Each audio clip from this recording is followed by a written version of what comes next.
increasing life. You must get rid of the last vestige of the old idea that there is a deity whose will it is that you should be poor, or whose purposes may be served by keeping you in poverty. The intelligent substance which is all, and in all, and which lives in all, and lives in you, is a consciously living substance. Being a consciously living substance, it must have the nature and inherent desire of every living intelligence for increase of life. Every living thing must continually seek for the enlargement of its life, because life, in the mere act of living, must increase itself. A seed, dropped into the ground, springs into activity, and in the act of living produces 100 more seeds. Life, by living, multiplies itself. It is forever becoming more.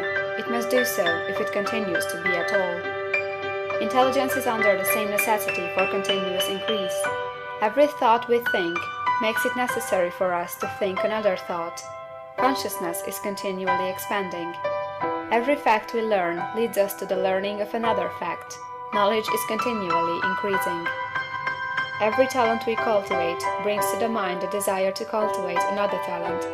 We are subject to the urge of life, seeking expression, which ever drives us on to know more, to do more, and to be more. In order to know more, do more, and be more, we must have more.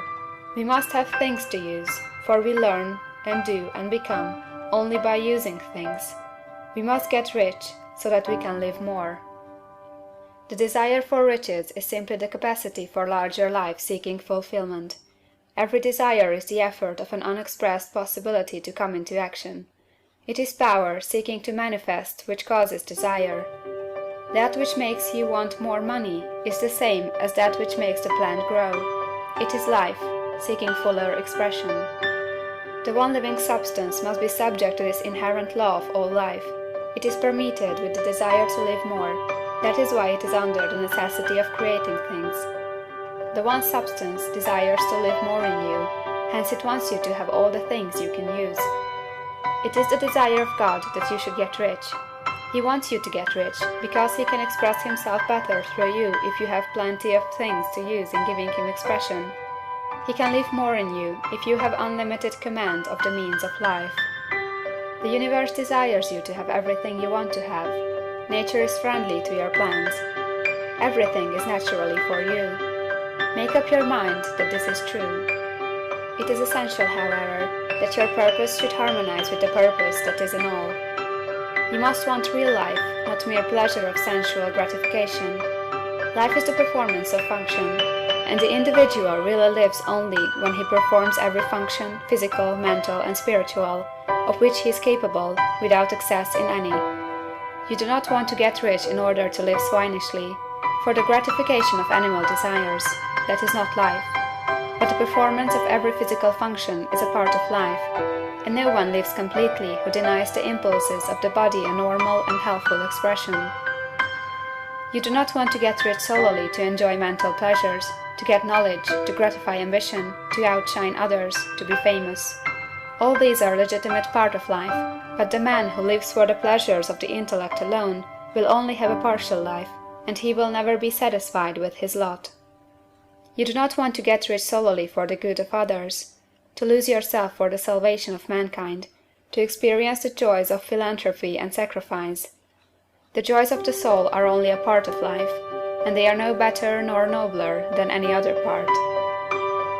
You want to get rich in order that you may eat, drink, and be merry when it is time to do these things, in order that you may surround yourself with beautiful things, see distant lands, feed your mind, and develop your intellect, in order that you may love man and do kind things, and be able to play a good part in helping the world to find truth.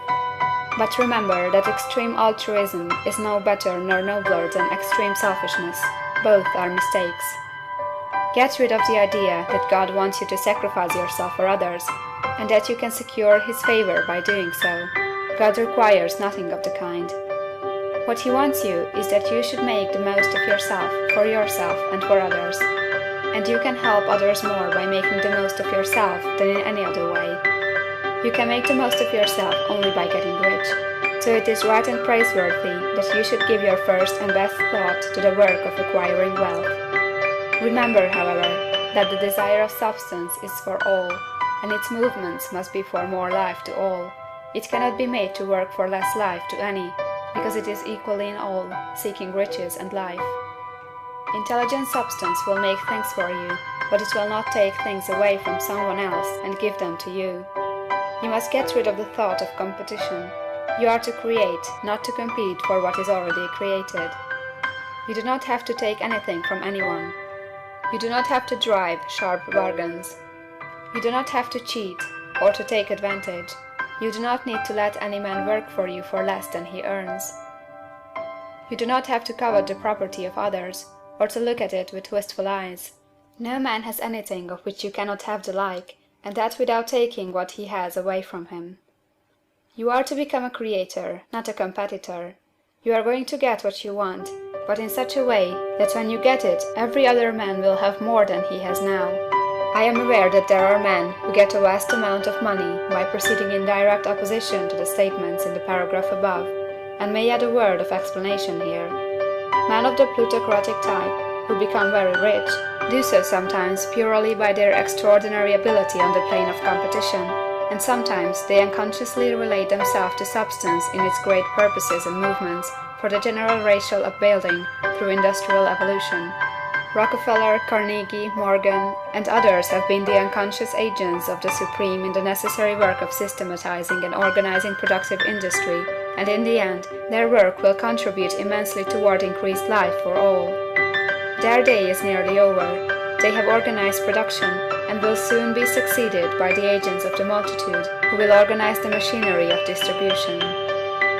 The multimillionaires are like the monster reptiles of the prehistoric eras. They play a necessary part in the evolutionary process, but the same power which produced them will dispose of them. And it is well to bear in mind that they have never been really rich. A record of the private lives of most of this class will show that they have really been the most abject and wretched of the poor.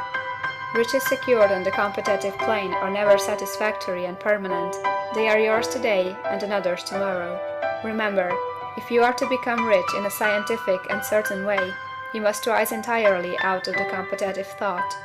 You must never think for a moment that the supply is limited. Just as soon as you begin to think that all the money is being cornered and controlled by bankers and others, and that you must exert yourself to get laws passed to stop this process and so on, in that moment you drop into the competitive mind, and your power to cause creation is gone for the time being, and what is worse, you will probably arrest the creative movements you have already instituted. Know that there are countless millions of dollars worth of gold in the mountains of the earth, not yet brought to light, and know that if there were not, more would be created from thinking substance to supply your needs. Know that the money you need will come, even if it is necessary for 1,000 men to be led to the discovery of new gold mines tomorrow. Never look at the visible supply, look always at the limitless riches in formless substance, and know that they are coming to you as fast as you can receive and use them. Nobody, by cornering the visible supply, can prevent you from getting what is yours.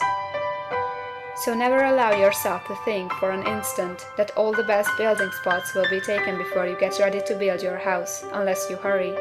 Never worry about the trusts and combines, and get anxious for fear they will soon come to own the whole earth. Never get afraid that you will lose what you want because some other person beats you to it. That cannot possibly happen. You are not seeking anything that is possessed by anybody else. You are causing what you want to be created from formless substance, and the supply is without limits. Stick to the formulated statement. There is a thinking stuff from which all things are made, and which, in its original state, permeates, penetrates, and fills the interspaces of the universe. A thought, in this substance, produces the thing that is imaged by the thought. Man can form things in his thought, and, by impressing his thought upon formless substance, can cause the thing he thinks about to be created. End of chapter 5.